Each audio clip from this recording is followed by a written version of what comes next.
Tonight, we travel back in time to a place of marble columns, dusty roads, and very questionable hygiene. Close your eyes and listen. Can you hear it?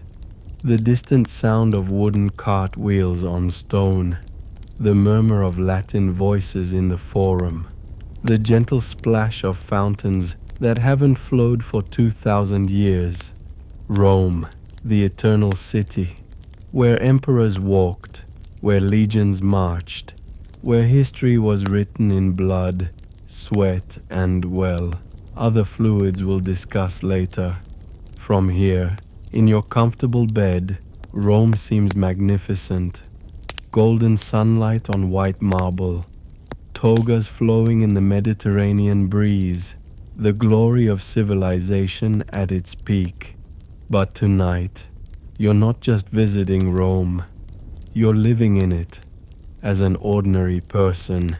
Not a senator in a villa, not a general returning from conquest, just you, a regular Roman trying to survive another day in the year 100.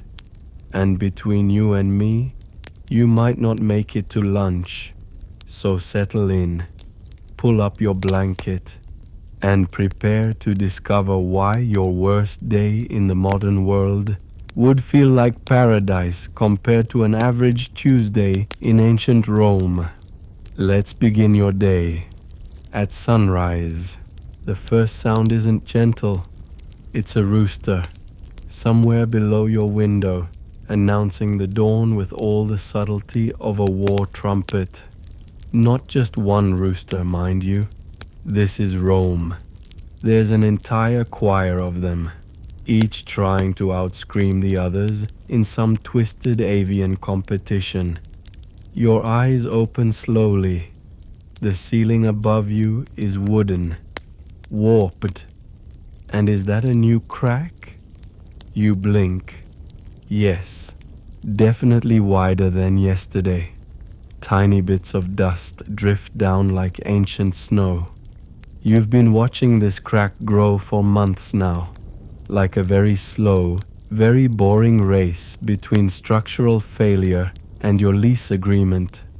Welcome to your insula, your apartment, 3 floors up, which in Rome means you're neither rich enough for the ground floor, nor poor enough for the 5th, just perfectly positioned for maximum inconvenience. The ground floor residents, they have shops, easy street access, and ceilings that probably won't kill them. The 5th floor, well, they're basically camping on the roof. But you get to climb just enough stairs to hate your life, but not enough to get sympathy. The room is maybe 10 feet by 8. Your bed? A straw mattress on wooden planks that creak with every breath. Your pillow? A cloth sack stuffed with something. You've stopped asking what? It might be straw. It might be old rags. It might be the broken dreams of previous tenants. Whatever it is, it's lumpy in all the wrong places. The walls are a fascinating study in ancient construction, which is a polite way of saying they're terrible. Thin wooden boards with gaps you can see through. In winter, the wind whistles through like an unwanted house guest. In summer, you can hear every single conversation, argument, and other activity from your neighbors. Speaking of neighbors, through these paper-thin walls, you hear the morning symphony beginning. The baker's family to your left, all 7 of them in a room smaller than yours. Someone's baby is crying. Someone's always crying in Roman apartments. The scribe to your right, already coughing. He's been coughing for weeks now. That wet, rattling sound that makes you hold your breath whenever you pass his door. In Rome, illness travels faster than gossip, and both can kill you. Above you, Someone's already walking around. Their floor, your ceiling, groans with each step. Dust cascades down in little waterfalls. You've learned to keep your mouth closed when looking up. You swing your feet to the floor and immediately regret it. The floor is packed dirt, cold and slightly damp, always damp, even in summer. It's like the ground itself is sweating from the effort of supporting this architectural disaster. Your toes touch something squishy. Please be mud. Please be mud. Please be mud. Something scurries in the corner. A rat? A very large beetle? In the dim light, it's hard to tell. In Rome, you learn not to look too closely. You've made an uneasy peace with your roommates, the ones you don't pay rent with. They stay in the shadows. You pretend they don't exist. Everyone's happy. Well, as happy as you can be sharing your breakfast with creatures that might carry plague. The morning light struggles through your one tiny window. If you can call it a window, it's more like a hole in the wall with delusions of grandeur. No glass, of course. Glass is for people who don't live in fire traps. You have a wooden shutter that doesn't quite close, which means you get to enjoy all the sounds and smells of Rome, whether you want to or not. And oh, the smells. The Rooster was just the opening act. Now comes the full sensory experience of a Roman morning. The latrine down the hall is already in use, and Roman plumbing is more suggestion than system. The fullers on the ground floor are starting their day, which means the smell of urine-based cleaning products is wafting up. Yes, urine. The Romans found so many uses for pee, it's almost impressive. Almost. The wooden stairs outside your door creak and groan with every step. They're held together by rust, prayer, and the stubborn refusal of physics to acknowledge their existence. One day they'll collapse. Everyone knows it. There's actually a betting pool among the residents. But until then, you climb. Each step is an adventure. Will this be the one that gives way? Will today be the day you meet the ground floor the fast way? Your landlord charges you a small fortune for this death trap. A third of whatever you earn goes to living in a space that actively tries to kill you. But hey, at least you have a view of someone else's wall. A beautiful brick wall about 3 feet from your window. Sometimes if you lean out just right and risk falling to your death, you can see a tiny sliver of sky. You stretch and your back makes sounds that would concern a modern doctor. But this is Rome. If you're not in pain, you're not alive. Your knees crack as you stand. Your neck pops as you turn. You're 25 years old, but your body feels ancient. That's the Roman lifestyle for you. Age faster, die younger, and pay rent for the privilege. Time to face the day. But first, you need to navigate the morning bathroom situation. And in a Roman insula, that's an adventure all its own. Time to start another glorious day in the eternal city. If you survive the morning routine, your stomach growls. It's optimistic, really. Expecting food, actual food, sweet summer child of an organ. You're in Rome, lower your expectations. Breakfast in ancient Rome isn't so much a meal as it is an endurance test for your taste buds. You shuffle to the corner of your room where you keep your food. Well, food is generous. Edible substances might be more accurate. First up, yesterday's bread. You pick it up and it makes a sound. Bread shouldn't make sounds. It's hard enough to use as a weapon. Actually, that's not a bad idea. Multi-purpose breakfast, sustenance, and self-defense. You tear off a piece. Your jaw creaks in protest. The bread wins round one. But bread alone won't do. No. Romans have a special morning tradition. You reach for the wine jug. Not good wine. Good wine is for people with money. This is... well, it started as wine. Now it's more like aggressive vinegar with delusions of grandeur. But it's wet, and that's what matters when you're gnawing on yesterday's bricks. Sorry, bread. You pour the wine into a bowl and drop the bread in. This is your breakfast. Bread soup. Wine soup. Disappointment soup. The bread slowly absorbs the liquid, transforming from definitely too hard to disturbingly mushy. There's no perfect middle ground. That's the Roman way. But wait, what's breakfast without the star of Roman cuisine? You reach for the small amphora in the corner. Inside is garum. Oh, garum. The Romans put this on everything. It's fish sauce, but not just any fish sauce. This is fermented fish guts, left in the sun until they become a liquid that smells like, well, like fermented fish guts left in the sun. The smell hits you before you even open the container. It's complex. Notes of dead fish, hints of salt, with an aftertaste of regret. Your neighbors make their own garum. The whole building smells like low tide in Hades. But Romans love this stuff. They put it on everything. Bread, add garum. Meat, garum. Fruit, believe it or not, garum. It's like they collectively decided that food shouldn't just nourish, it should challenge you.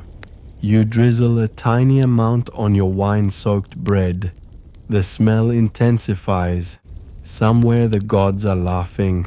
You take a bite. The flavors assault your mouth like a tiny gladiator. Battle on your tongue. Sour wine, rock-hard bread, softened to mush, and the overwhelming essence of fish that gave up on life long ago. Breakfast of champions. Dead champions probably. As you chew and chew and chew, you hear movement from next door. The baker's family is having their morning meal too. The smell of fresh bread wafts through the wall gaps. Fresh, warm, probably soft enough to bite without risking dental damage. But that's for people who can afford to buy from bakeries. You get yesterday's leftovers from the market. If you're lucky, a goat bleats. Not outside, inside. Somewhere in this building, someone's keeping a goat. Because of course they are. This is Rome. The line between apartment and barn is more of a suggestion. You hear it climbing the stairs. Clip-clop, clip-clop. It probably has a better room than you do. Oh, wonderful. The goat is at your door now. You can hear it sniffing. It's probably smelled your breakfast and is concerned. Even the goat has standards. You hear your upstairs neighbor shout something. The goat bleats back. They're having a more intelligent conversation than most Roman senators. You take another bite of your bread soup. It's somehow gotten worse. The garum has really opened up now, releasing new depths of fishy horror. Your stomach, which was so optimistic earlier, is now filing a formal complaint. But this is nutrition, Roman style. You'll eat it and you'll survive. Probably. From somewhere in the building comes the sound of chickens. Because goats aren't enough. No, this insula is a full menagerie. Chickens, goats, probably a few rats declaring themselves emotional support animals. You're not eating alone. You're dining with all of Rome's urban wildlife. They're just not at your table. Yet. You finish the last of your breakfast, trying not to think about what you just consumed. The wine has left a film in your mouth. The garum lingers like a fishy ghost. The bread sits in your stomach like a small boulder. But you're fed. That's what matters. You've survived another Roman breakfast. Time to rinse your mouth. You reach for the water jug, and remember, you forgot to fill it yesterday. The nearest fountain is 4 blocks away. Down those death-trap stairs, through the morning crowds, 4 blocks of dodging carts, horses, and whatever the fullers are dumping in the streets. You look at the empty jug. You taste the garum again. You calculate the risk of ancient Roman traffic versus the taste in your mouth. The garum wins. Time to brave the streets of Rome. But first, you need to get dressed. And in a 1-room apartment with paper-thin walls. That's another adventure in Roman living. Your toga is draped over the room's only stool. Well, toga is generous. It's more like a bed sheet with ambitions. But it's whitish, it's wool, and it's the mark of a Roman citizen. Even if you're a citizen who lives in a death trap and eats fermented fish for breakfast. Welcome to another glorious morning in the eternal city. The day can only improve from here. In theory, you've managed to wrap your toga without strangling yourself. Achievement unlocked. Now comes the truly terrifying part of any Roman day. Work. Because in Rome, your job doesn't just pay you, it owns you. Body, soul, and whatever's left of your dignity after that breakfast. Let's review your career options, shall we? Spoiler alert. They're all terrible. Option 1. Gladiator. Sounds glamorous, doesn't it? The crowd, the glory, the extremely high chance of death. Most gladiators don't die of old age. They die of sword, or trident, or creative combinations thereof. The good news? Free meals and medical care. The bad news? You'll need that medical care frequently. And the meals are basically the same gruel you just ate, but with more sand from the arena floor mixed in. Maybe fighting isn't your thing. Fair enough. Option 2. Slavery. Now, before you dismiss this, remember that about 30% of Rome's population are slaves. It's practically mainstream. You could be a household slave, cooking, cleaning, getting beaten when the bread burns, or maybe an educated slave, teaching spoiled Roman children who definitely know more curse words than philosophy. The hours are terrible, as in all of them, every hour, forever. But hey, at least you don't have to worry about paying rent, because you are property, furniture with feelings. Still not appealing? Let's try option 3. Scribe. You'll spend your days hunched over papyrus, copying tax records until your fingers cramp and your eyes cross. The excitement of calculating how much grain Claudius owes the empire. The thrill of discovering Marcus has been dodging his cart tax. Your back will curve like a question mark, asking why you chose this life. But at least you're sitting down. That's something. Or perhaps you're thinking bigger. Option 4. Merchant. Buy low, sell high, and try not to get robbed between the two. You'll need to master the art of Roman negotiation, which mostly involves shouting louder than the other person and occasionally threatening to invoke obscure gods. One bad shipment of olive oil and you're bankrupt. One good connection with a senator and you're set. It's like gambling, but with more paperwork and worse odds.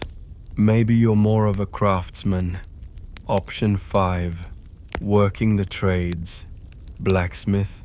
Enjoy the constant heat and the very real possibility of losing fingers.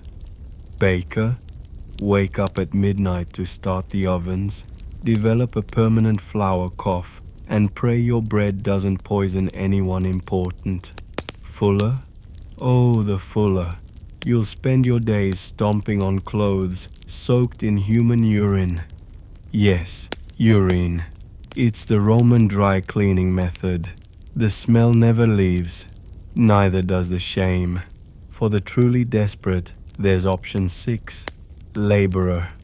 Carrying bricks for construction, loading ships at the docks, whatever needs lifting, hauling, or suffering through.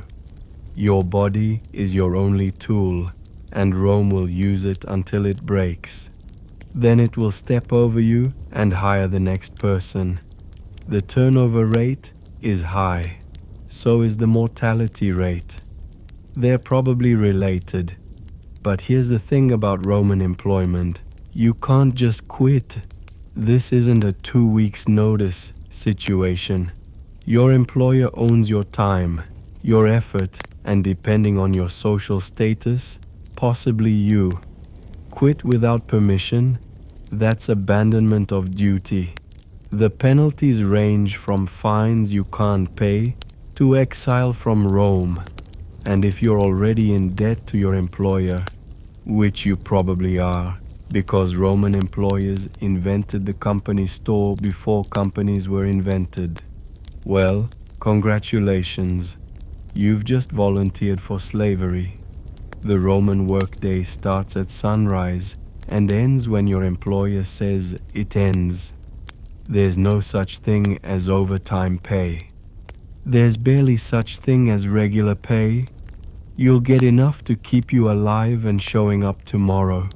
Usually, if the boss is feeling generous, or if he needs you conscious for the next day's labor. Breaks? Lunch hour? Please, you eat when you can, usually whatever portable disappointment you grabbed on the way out the door. If you're lucky, there's a food stall near your work. If you're not, you're gnawing on yesterday's bread. Again, while your overseer glares at you for chewing too loudly. The concept of workplace safety is about as foreign as wearing pants. Lost a finger in the workshop? That's a you problem. Fell off scaffolding? Should have been more careful. Poisoned by fumes from whatever you're manufacturing? The gods must be angry.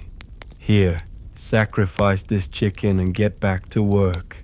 And your co-workers? They're in the same boat. The galley slave boat specifically. Everyone's overworked, underpaid, and one bad day away from disaster. Office politics in Rome involves actual politics, and possibly actual stabbing. That friendly competition for promotion, the loser might end up in the arena. Literally. But perhaps the cruelest part of Roman employment is the hope. That tiny voice that says maybe, just maybe, if you work hard enough, save enough, brown nose the right people enough, you might improve your situation. Buy your freedom if you're a slave. Open your own shop if you're a craftsman. Afford a better apartment where the rats are smaller and the roof leaks less. It's a lie, of course. The system is designed to keep you exactly where you are. Working until you can't, then working some more. The Roman economy runs on broken backs and crushed dreams, seasoned with garum and washed down with sour wine. Speaking of which, the sun is climbing higher. Time to head to whatever soul-crushing labor awaits you today. You adjust your toga one last time, trying to look presentable. First impressions matter. Even if the only impression you'll make today is your face in the dirt when you collapse from exhaustion. You step out of your room and immediately bump into your neighbor, the scribe. He's already pale from years of indoor work, squinting in the morning light like a mole that's made poor life choices. He nods at you, a silent acknowledgement of shared misery. You both know what awaits. Another day in the glory of Rome. The stairs creak ominously as you descend. Each step is a countdown to another day of labor. 3 floors down, through the gauntlet of human and animal waste, past the fullers already knee-deep in their urine vats, and out into the streets of Rome. The city is already alive with activity. Carts rumbling over stone, merchants hawking their wares, slaves running errands, citizens pretending they're important, everyone hurrying to their own personal version of daily torture. The sun beats down, promising another sweltering day of sweat and suffering. But hey, at least you're not a gladiator. Those poor bastards have it really rough. You're just a regular Roman, heading to your regular job, to earn your regular pittance, to afford your regular disappointments. Time to join the workforce, the Roman workforce, where the motto isn't work to live, but work until you die, which, given Roman life expectancy and workplace conditions, shouldn't take too long. Welcome to another productive day in the eternal city. May the gods have mercy on your lower back. After a morning of soul-crushing labor, you're ripe, and by ripe, I mean you smell like a combination of sweat, garum, and whatever your specific job adds to the bouquet. The blacksmith smells of smoke and metal. The fuller reeks of, well, you know. The scribe has that unique aroma of ink, dust, and existential dread. Time for the pride of Roman civilization, the public baths, the thermae, where Romans go to get clean. In theory, you've saved up your quadrans, those tiny bronze coins that barely buy anything but somehow cost you hours of work. Bath entry isn't free. Nothing in Rome is free except misery, and they're considering charging for that too. But you need this. Your own body odor is starting to offend even you, and you have very low standards. The bathhouse looms before you, all marble columns and promises of hygiene. You can hear the sounds from inside, splashing water, echoing voices, the slap of wet flesh on stone. It sounds refreshing. It sounds inviting. It sounds like a lie. You pay your entrance fee to a bored attendant who's seen things, terrible things, bath things. He doesn't even look up as he waves you through. You're just another body in the daily parade of Roman flesh. First stop, the apoditerium, the changing room. And room is generous, it's more like a cave with ambitions. Stone benches line the walls, already occupied by Romans in various stages of undress. There's no such thing as personal space here, or modesty, or dignity. Check those at the door along with your toga. You find a spot between a hairy merchant who's explaining his hemorrhoids to anyone who'll listen, and a soldier with scars that tell stories you don't want to hear. You unwrap your toga, fold it carefully, and immediately realize your mistake. There are no lockers, no security, just wooden shelves and the honor system. In Rome, the honor system. In a city where people steal bread from the gods' altars. You place your clothes on the shelf and say a quick prayer to whatever deity protects property from bathhouse thieves. Probably no one. Even the gods have standards. Now you're naked. Congratulations. You and 40 other Romans, all pretending this is normal. The human body comes in many shapes and sizes, and you're seeing all of them. That senator's son who acts so superior, turns out money can't buy you shoulders. That tough dock worker has a birthmark shaped like gall. Everyone's equal when they're naked and slightly damp. Time for the tepidarium, the warm room. It's supposed to help you adjust to the heat.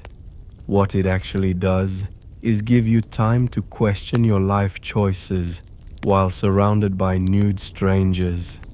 The air is thick with steam and conversation. Romans don't stop talking just because they're naked. If anything, the vulnerability makes them chattier. "Did you hear about Marcus?" says someone behind you, "caught stealing figs from the temple." "Which Marcus?" replies another. "The one with the lazy eye or the one who married his cousin?" Both eyes work, so the cousin won. "Ah, good. The lazy-eyed Marcus owes me money." This is your bath soundtrack. Gossip, business deals, and occasional screams when someone slips on the wet floor. Romance at its finest. Next comes the caldarium, the hot room. And by hot, I mean the flames of Vulcan himself seem to be licking at your feet. The floor is heated by a hippocaust system, basically slaves feeding fires underneath while you cook above. It's ingenious, it's effective, it's absolutely brutal.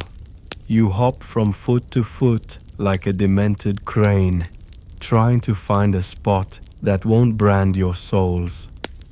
Other bathers have perfected the art of walking without actually touching the ground.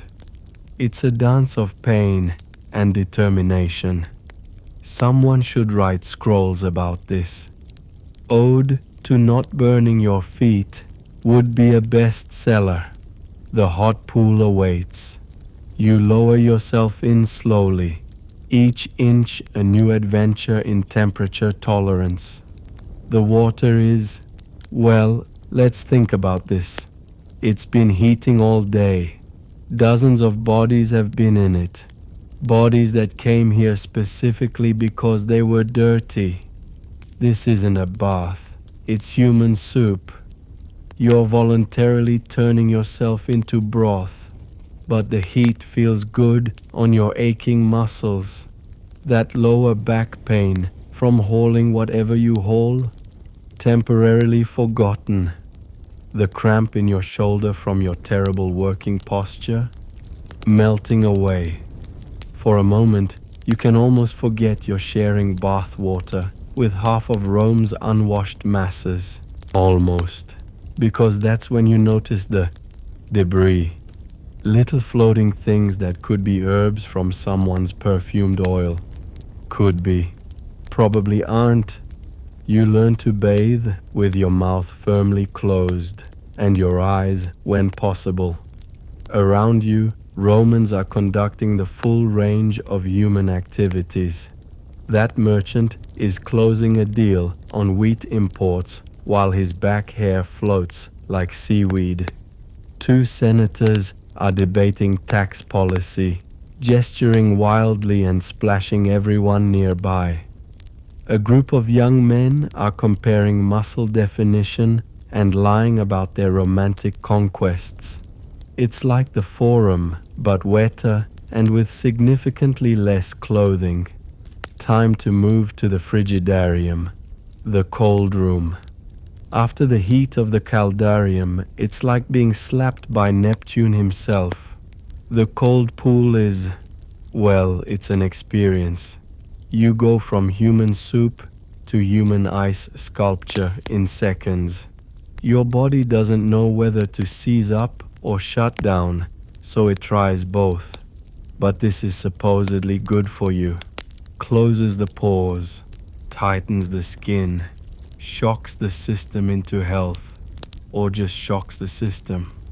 The screams of bathers entering the cold pool echo off the walls like a choir of the damned. You add your voice to the symphony. It's tradition. And now, the moment you've been dreading, nature calls.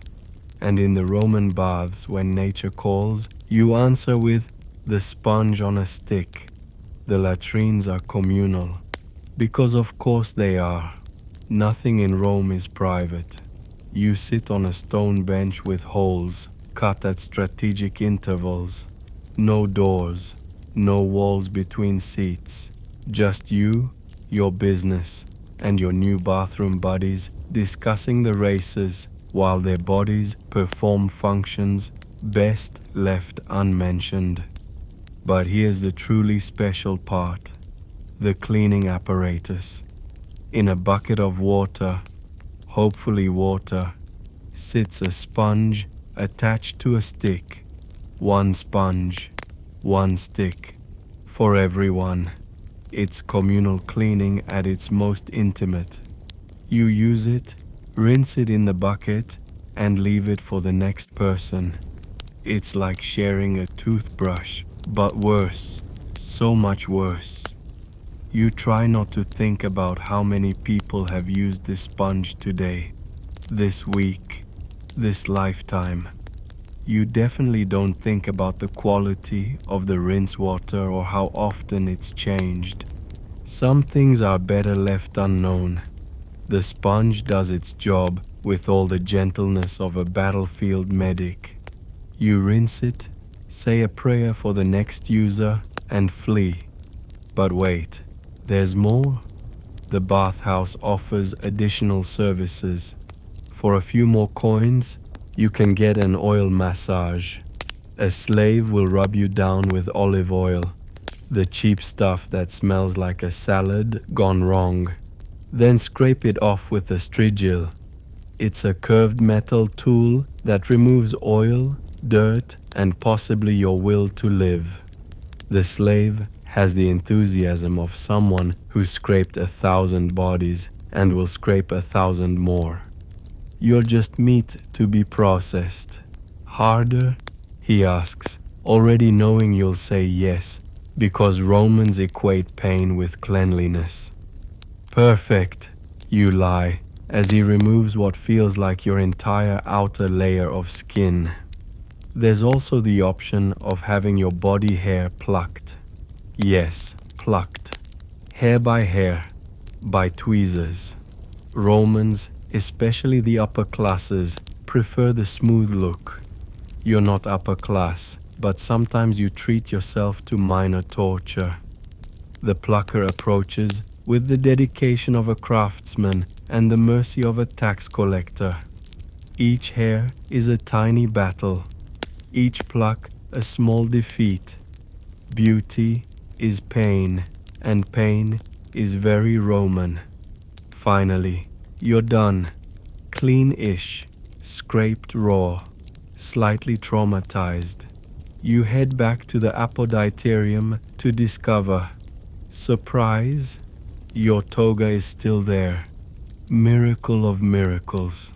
It's a bit more wrinkled than you left it, and you're pretty sure someone went through the folds looking for coins, but it's there. You dress quickly, avoiding eye contact with the hemorrhoid merchant who's now describing his digestive issues. Some things can't be unheard. You step out of the baths feeling, well, different.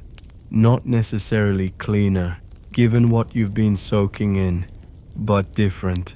Socially bathed, communally cleansed, Roman fresh. The sun is still high. The day is far from over. You smell of cheap oil and collective humanity, but at least it's better than before. Your skin tingles from the temperature changes and aggressive scraping. You've survived another Roman bath experience. Your immune system is either stronger or plotting revenge. Time to head back to work or home or wherever Rome demands your presence next. You walk a little lighter, partly from the bath and partly from surviving the sponge on a stick experience. That's something to be proud of, a small victory in the daily battle of Roman life. Tomorrow, you'll need to bathe again. The cycle continues. The sponge waits. Rome endures. But for now, you're clean enough. And in Rome, enough is the best you can hope for. You emerge from the bathhouse, slightly damp and smelling of cheap oil mixed with communal bath water. Your skin still tingles from the aggressive scraping, and you're trying very hard not to think about that sponge. Time to navigate back through Rome's glorious streets. And by glorious, I mean, well, you'll see. Or smell. Probably smell first. Rome, the eternal city, the center of civilization, the place where all roads lead. Those roads, by the way, they're essentially open-air toilets with delusions of grandeur. But let's start with the positives. Look up, just up, never down, and you'll see architectural marvels, temples that touch the clouds, aqueducts that defy physics, statues so lifelike you'd swear they're judging your life choices, which they probably are. The Forum stretches before you, magnificent in the afternoon sun. Marble columns rise like frozen gods. The Senate House stands proud, where the fate of the known world is decided by men who probably stepped in the same things you're about to step in. Because that's Rome for you. Glory and sewage, hand in hand, or foot in. Well, let's continue. You take your first step onto the main street and immediately remember the cardinal rule of Roman pedestrian life. Watch where you walk. Always. Constantly. Because the streets aren't just streets. They're a combination of thoroughfare, garbage dump, and latrine for every human and animal in the city. Let's talk about Roman sanitation. Or rather, the hilarious absence of it. Those beautiful aqueducts bringing fresh water into the city. Marvel of engineering. The system for getting waste out. That's you walking it out on your sandals. There's no underground sewage system for most of Rome. When people need to empty their chamber pots, they go to the window and physics takes over. Gravity doesn't discriminate. Heads up, someone shouts from above. In Rome, this isn't a friendly greeting. It's a survival warning. You dodge left, and a cascade of last night's dinner splatters where you were just standing. You've developed a sixth sense for falling waste. It's not a skill you put on your resume, but it keeps your toga cleaner than most.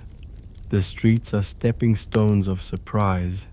That puddle could be water from a leaky aqueduct, could be wine from a dropped amphora, could be something from a horse or a human. In Rome, it's best not to investigate. Just step over, around, or if you're feeling brave, through. Your sandals have seen things, terrible things. They're more experienced than most Roman generals. Speaking of horses, here comes a cart now, rumbling over the stone streets like thunder. The driver doesn't slow down. Why would he? Pedestrians are obstacles, not people. You press yourself against a wall as it passes, wheels splashing through puddles of questionable origin. The spray hits your freshly bathed legs.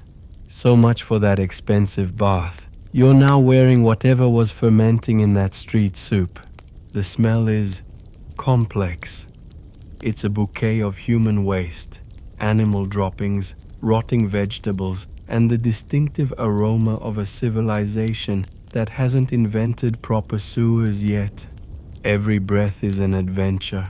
Some Romans carry perfumed cloths to hold over their noses. The rich have slaves who walk ahead, warning of particularly treacherous patches.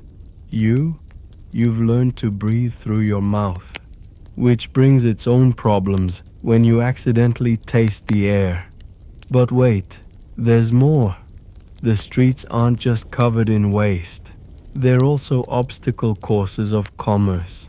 Vendors have set up shop wherever they can find space. That narrow alley you need to pass through now features a man selling questionable meat, his cutting block adding fresh blood to the street cocktail. The flies are having the best day of their short lives. "Fresh fish!" screams a vendor, holding up something that hasn't been fresh since Neptune was young. The smell battles with the street stench for dominance. It's a draw. Both are winning. You're losing. You navigate around a pile of something. It's black. It's sticky. And it's been there so long it's developed its own ecosystem. Small plants are growing from it. You've seen this pile every day for months. It's become a landmark. Turn left at the mysterious black mound is actually directions people give. The forum is packed, bodies pressing together, everyone trying to go somewhere, no one succeeding. In the crowd, pickpockets work their trade while standing ankle deep in muck. Even crime is dirty in Rome. You clutch your coin purse tighter and try not to think about what you're standing in. A dog runs past, chasing a rat, or maybe the rat is chasing the dog. In Rome streets, the food chain is negotiable. Both animals look well fed. The streets provide for all species equally. Disgustingly, but equally. You pass by a beautiful temple, its white marble gleaming in the sun.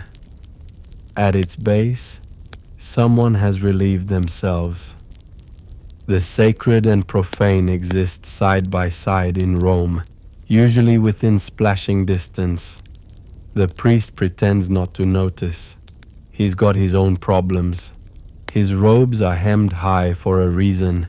The afternoon sun beats down, turning the street stew into an aromatic vapor. It rises like incense to the gods.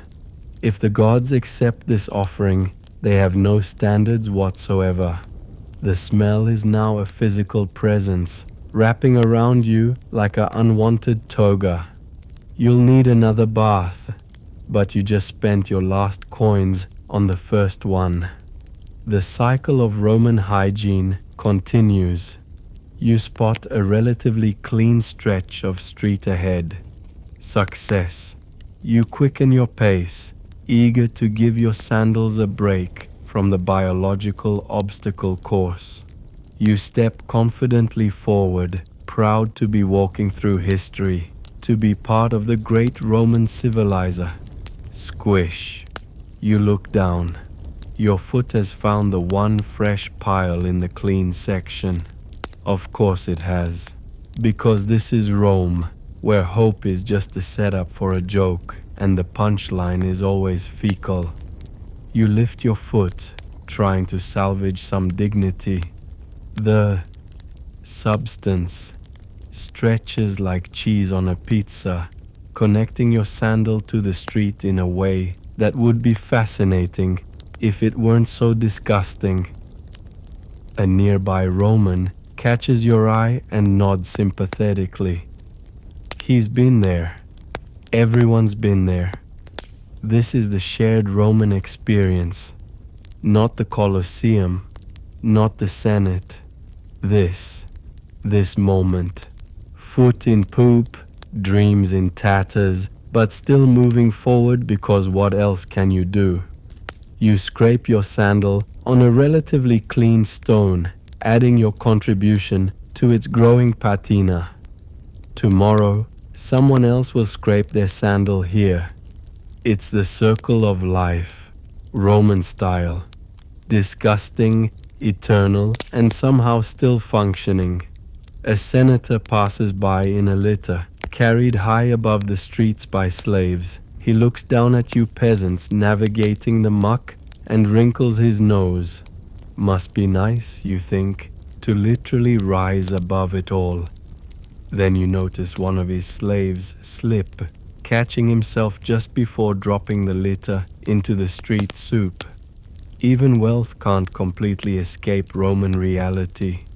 You finally reach your destination, or at least a street that looks familiar. They all look the same after a while. Stone, poop, and broken dreams as far as the eye can see. But hey, at least the buildings are pretty. If you don't look down, never look down. Time to find somewhere to wash your feet.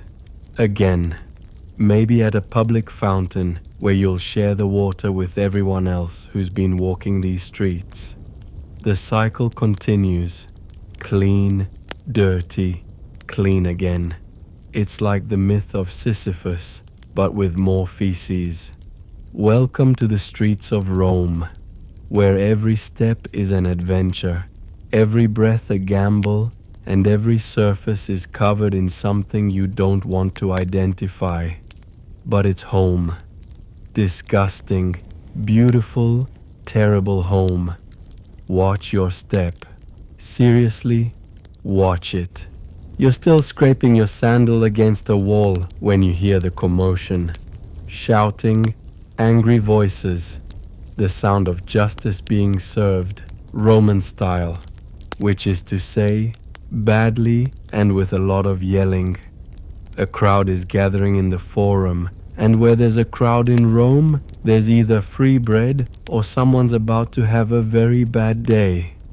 Curiosity wins over common sense. You follow the noise, your still sticky sandal making unfortunate sounds with each step. Squish slap, squish slap. The soundtrack of your approach to Roman justice. In the center of the crowd, a man is being dragged before a magistrate. His crime? According to the angry merchant doing the dragging, he stole grapes. 3 grapes. Not a bunch. Not a cart full. 3. Individual. Grapes. This is what passes for grand theft in Rome when someone's having a slow day. The accused, let's call him Marcus because half of Rome is named Marcus, looks terrified, as he should. Roman justice doesn't do proportional response. You could get the same punishment for stealing 3 grapes as you would for stealing 300. It all depends on who you stole from, who's judging, and how much wine the judge had at lunch. The magistrate sits on his elevated platform, trying to look dignified despite the pigeon that just relieved itself on his shoulder. He doesn't notice. Or maybe he does and just accepts it as part of the job. When you dispense Roman justice, you get crapped on, literally and figuratively. Who brings charges against this man? The magistrate intones, brushing away a fly that's more interested in the pigeon gift than legal proceedings. I do, shouts the merchant. This thief took grapes from my stall. I demand justice. 3 grapes, Marcus protests weakly. They fell on the ground, I thought. Silence! The magistrate bangs his staff. The accused will speak when... Actually, when did you last bathe? You smell like the street. Marcus looks down at his feet. We all look down at his feet. One of them is definitely standing in something that used to be inside a horse. The magistrate wrinkles his nose and scoots his chair back. Never mind. Prosecutor, present your case.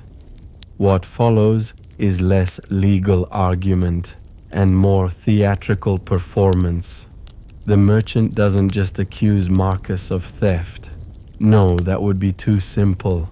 Instead, he weaves a tale of criminal conspiracy, that would make the Creaky brothers proud. According to him, Marcus didn't just steal grapes. He's part of a vast underground grape stealing syndicate. The 3 grapes were just the beginning. Next, it would be 4 grapes, then 5, then the entire harvest, then the fall of Rome itself, presumably. The crowd loves it. Someone selling snacks, because nothing goes with justice like salted nuts and watered wine. You buy some, careful to pay with exact change. You've seen people accused of theft for disputing coins. The vendor's scales are rigged, but pointing that out would just land you next to Marcus. And furthermore, the merchant continues, really warming to his theme, I saw him make obscene gestures at a statue of Venus. The crowd gasps.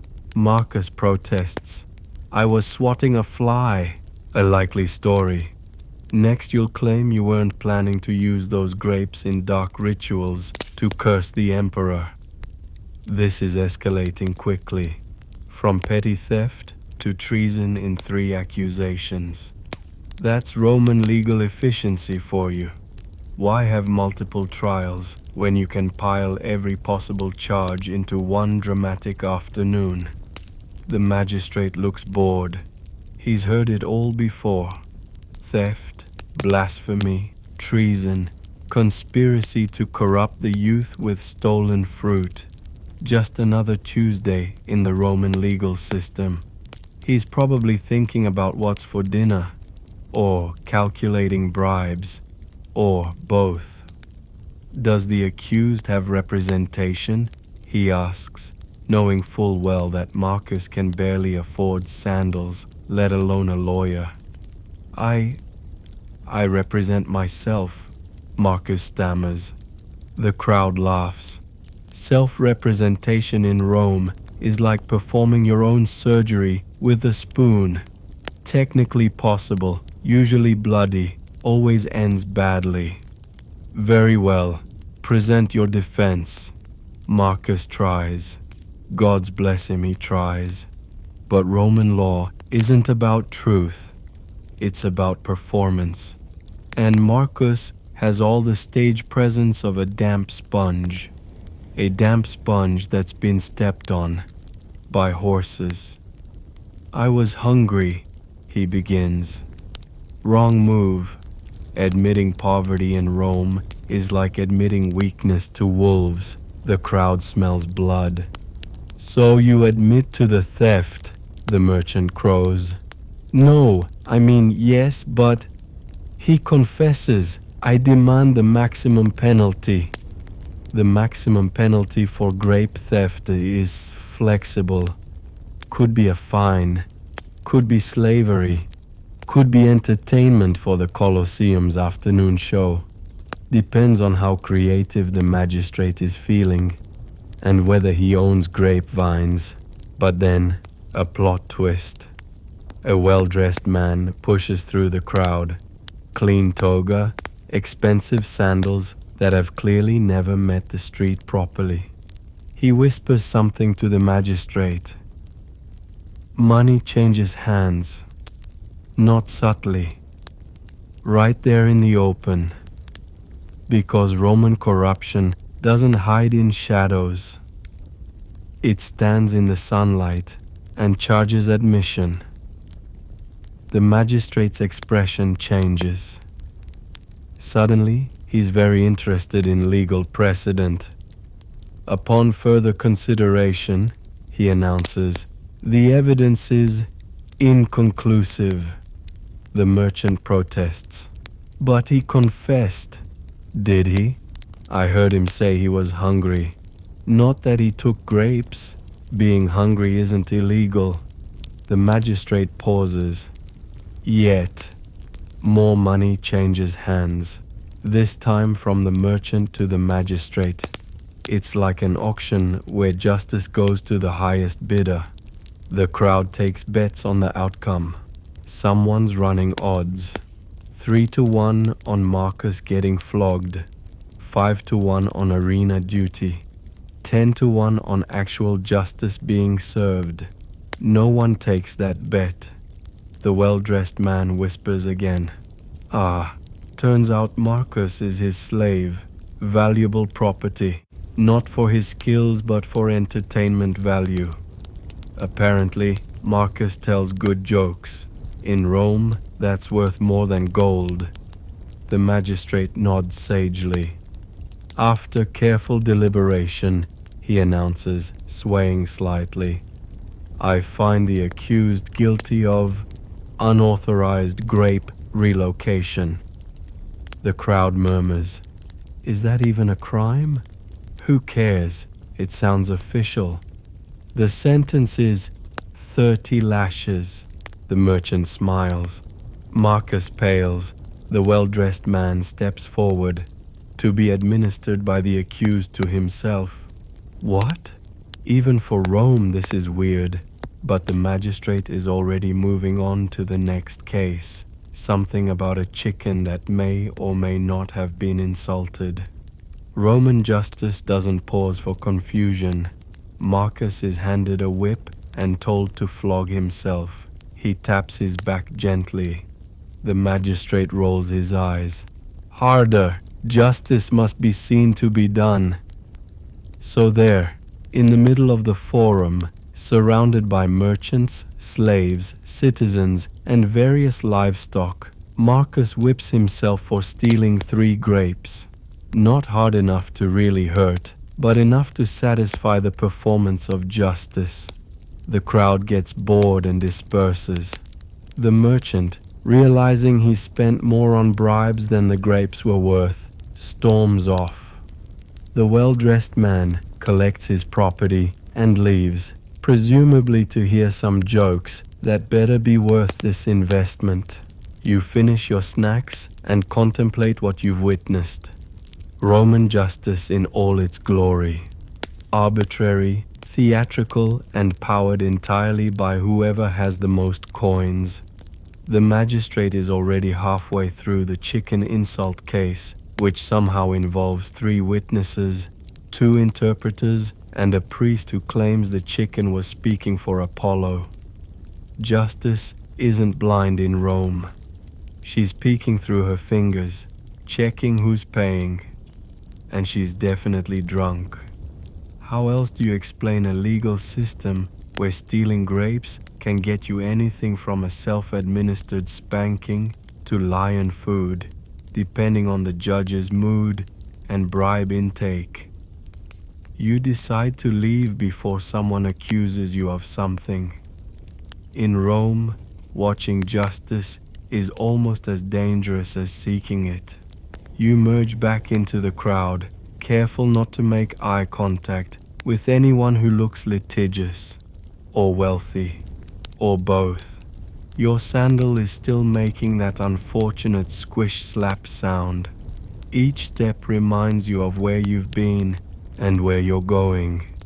Through the streets of Rome, where the law is as dirty as the pavement and twice as slippery.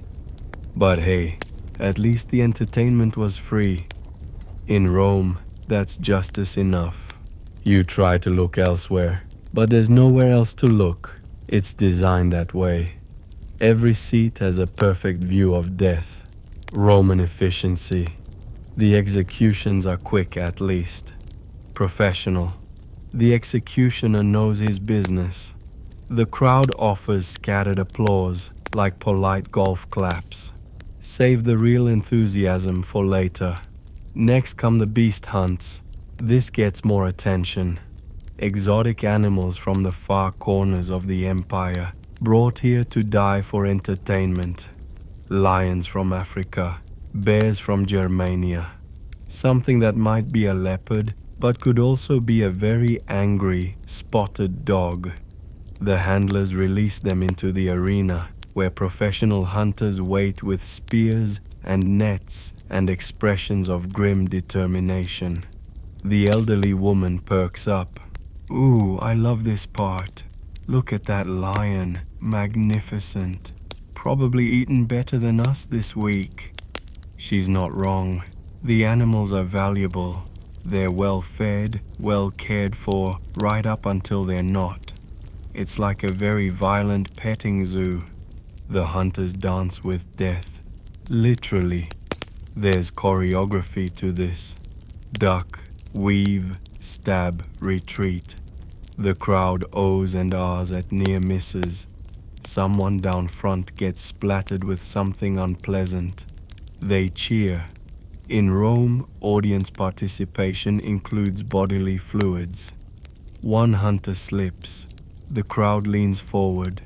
This is it. The moment they came for. But no, he recovers, rolls away, springs to his feet. The crowd sighs, disappointed. The large man next to you mutters about wanting refunds. The old woman pats his arm. Patience, dear. The night is young. The sun continues its descent, painting the arena red. Foreshadowing. Or just atmospheric lighting. In Rome, it's hard to tell the difference. The emperor finally arrives, carried in like precious cargo. The crowd rises, cheers, pretends to care. He waves regally, already looking bored. Must be Tuesday. Now for the main event. The gladiators. The crowd's energy shifts. This is what they came for. Professional warriors who've trained their whole lives for the privilege of maybe dying for your amusement. It's like theater, but with more stabbing and less dialogue. They enter to fanfare. Trumpets, drums, the works. They're oiled, armored, and trying very hard to look confident. Some succeed.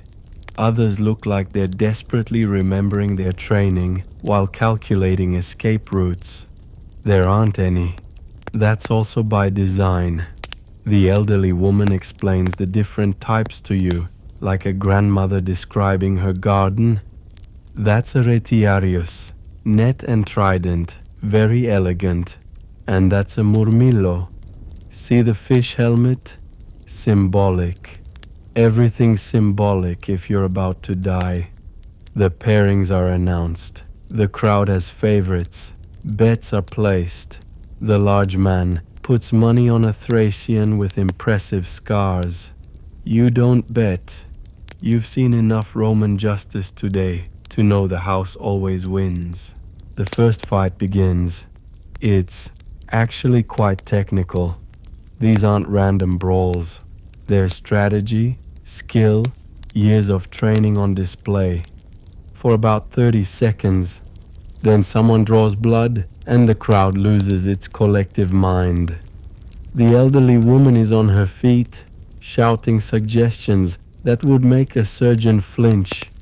The large man is crying for blood, spraying you with enthusiasm and spittle. You're trying to appreciate the athleticism, the technical skill, someone's intestines are now external. The crowd roars approval. The elderly woman critiques the disemboweling technique. Too rushed, no showmanship. In my day, the fights continue. Win, lose, die, sometimes survive. The sand is no longer pristine. It's been raked between bouts, but you can still see the dark patches. The smell of iron mixes with sweat, fear, and whatever the large man had for lunch. It's uniquely Roman. Patent pending. Between the major fights, they release criminals into the arena with wild animals. It's intermission entertainment. Halftime show, Roman style. The criminals don't have weapons. The animals do. Nature's weapons. Teeth, claws, appetites. It's not a fight. It's a buffet. You close your eyes during this part. Try to anyway. The crowd won't let you.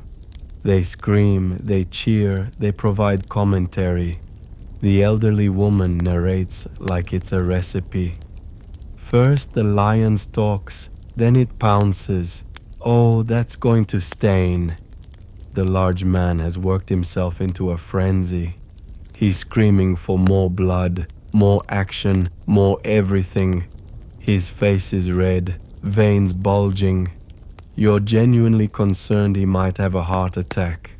Would that count as a Coliseum casualty? Do they keep statistics? The Emperor looks down from his box, munching grapes.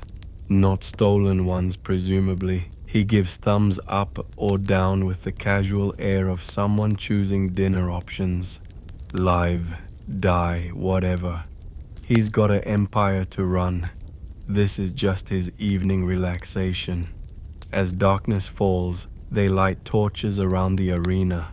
The flames cast dancing shadows, making everything more dramatic. Also hotter. The smell is now overwhelming. Death, sweat, torch smoke, and 50,000 Romans who've been sitting in the sun all day.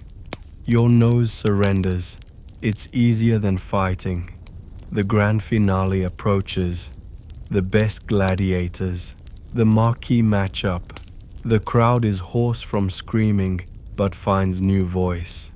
This is what they'll talk about tomorrow, if they survive the walk home through dark Roman streets.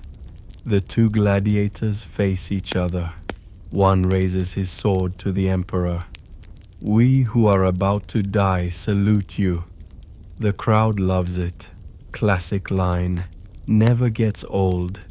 Unlike the gladiators, the fight is brutal, beautiful, in a horrifying way. These are masters of their craft, and their craft is creative death. They dance, strike, parry, bleed. The crowd is silent now, absorbed. Even the large man has stopped screaming, mouth open, watching. One gladiator falls. The other stands over him, sword raised, looking to the Emperor. The crowd explodes with opinions. Thumbs up, thumbs down, thumbs sideways. Everyone's a critic. The fallen gladiator waits, dignified, professional. This is his job, and he'll see it through. The Emperor considers the political implications, the crowd's mood, whether he has dessert waiting. Finally, a decision. The thumb moves. You don't see which way. The crowd's reaction tells you enough. Half cheer, half groan. In Rome, there's no pleasing everyone. Someone always goes home disappointed, or doesn't go home at all. The evening winds down. The survivors are led away. The non-survivors are dragged away. The sand is raked one final time. Tomorrow they'll do it all again. Different fighters, same outcome. Death, sand, repeat. You file out with the crowd, pressed between the large man who's now philosophizing about mortality and the elderly woman who's rating the evening's deaths like wine vintages. The third execution was pedestrian, but that gladiator match? Magnificent. A solid 7 out of 10 deaths. Outside, the night air hits you. Cool, relatively clean, blessedly free of arena stench. You breathe deep, trying to clear your lungs and mind. Around you, 50,000 Romans disperse into the darkness, carrying their bloodlust home like party favors. You realize you never got that nap you hoped for. Hard to sleep when the man next to you is screaming for viscera. But you survived another Roman entertainment. That's something. Tomorrow you'll go back to your regular life. But tonight, you've been part of the mob, the Roman mob, fed on bread and circuses, heavy on the circuses. Time to navigate those dark streets home. After what you've seen in the arena, mere street crime seems quaint. What's a mugger compared to a lion? What's a pickpocket compared to a gladiator? You walk away from the Coliseum, its torches still flickering behind you. Somewhere in there, they're cleaning up, preparing for tomorrow's show. Because in Rome, the show always goes on, whether you want it to or not. You stumble home from the Coliseum, blood-drunk and slightly nauseated. The elderly woman's running commentary on disemboweling techniques still echoes in your ears. As you climb your death-trap stairs, you hear it. The sound that strikes fear into every unmarried Roman's heart. Your neighbor's wife, discussing your bachelor status, loudly, with your mother, who's apparently materialized in your absence like a matrimonial demon.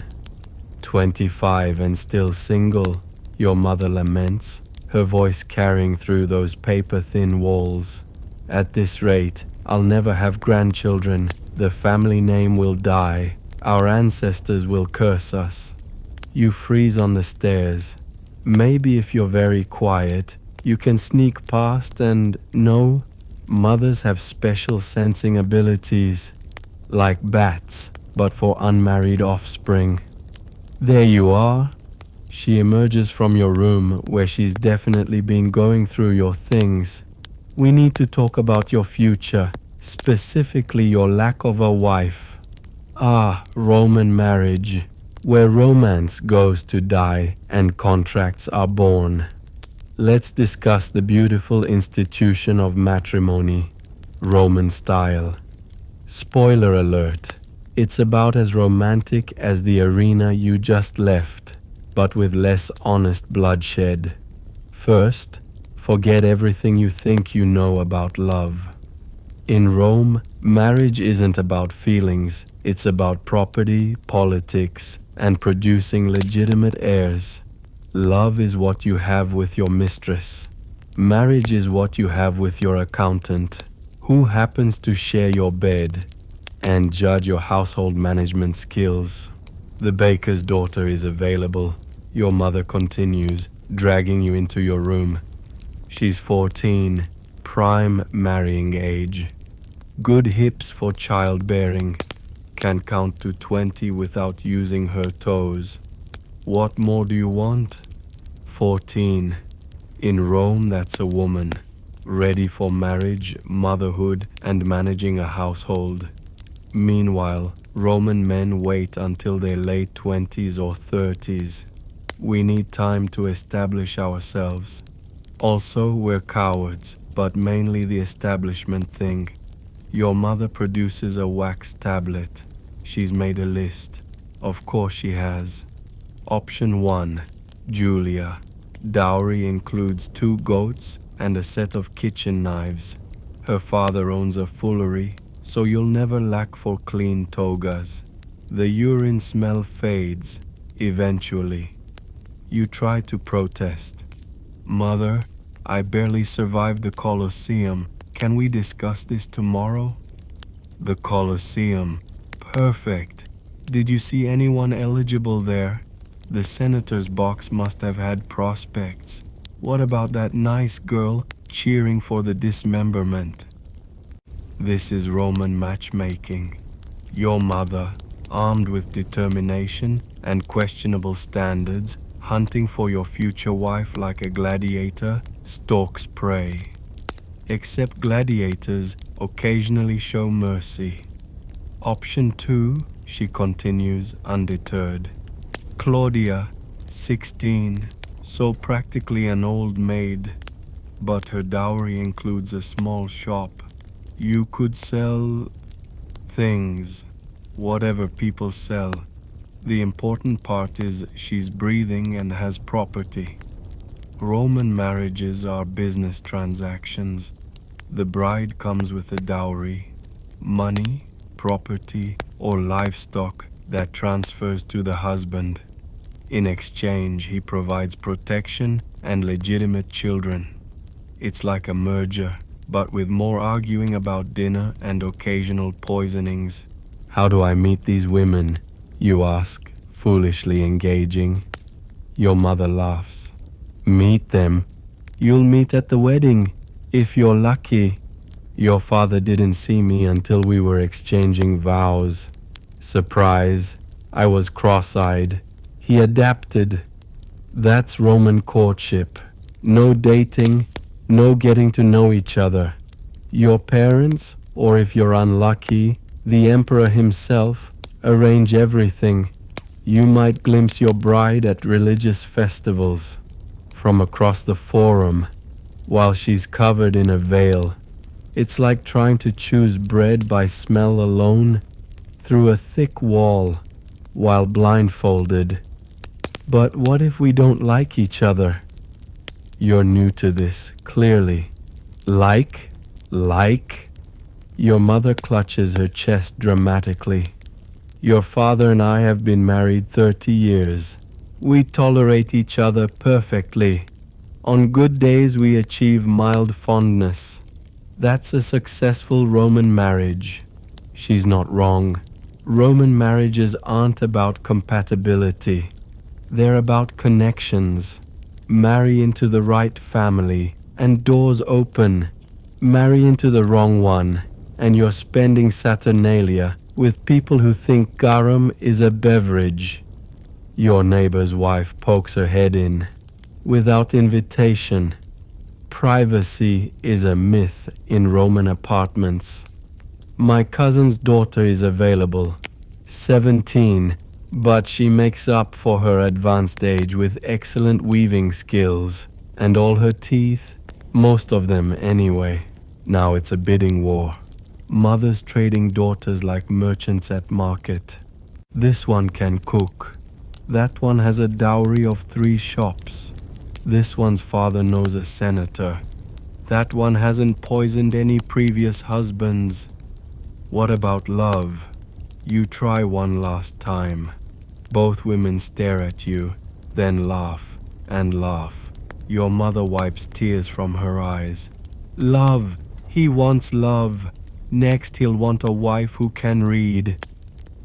Actually, some Roman women can read. The upper-class ones get education. They learn Greek, philosophy, and how to properly insult your cooking in 2 languages. But for most Romans, a literate wife is like a dancing bear. Impressive, but why? Your mother gets serious. Listen, marriage is duty. You need legitimate heirs. She needs security. If you're very lucky, you'll develop affection, like a fungus. It grows on you. And if we're not compatible, divorce exists. Just return the dowry, minus deductions for depreciation, and children. Children complicate things. Roman divorce is actually easier than marriage. Husband says, "Take your things and go." Wife leaves. Done. Of course she gets nothing except her dowry back, if it still exists. If her husband hasn't spent it on gladiator bets. The children stay with father. The woman returns to her father's house, used goods in the marriage market. Your neighbor's wife adds helpfully, "My first husband divorced me for burning soup. My second for having opinions. My third fell off a roof." She pauses. Accidentally. This is encouraging. The wedding itself is beautiful, your mother continues, back in sales mode. The bride wears a flame-colored veil.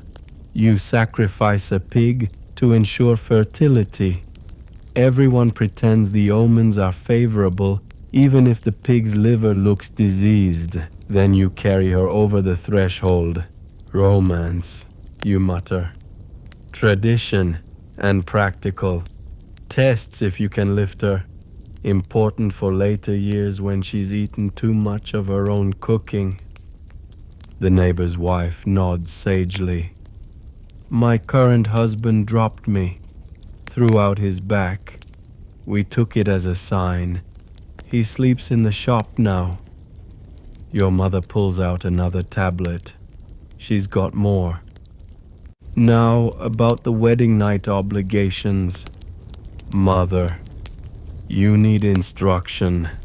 Roman men are supposed to be dominant but respectful, vigorous but not violent, produce heirs but not exhaust the breeding stock.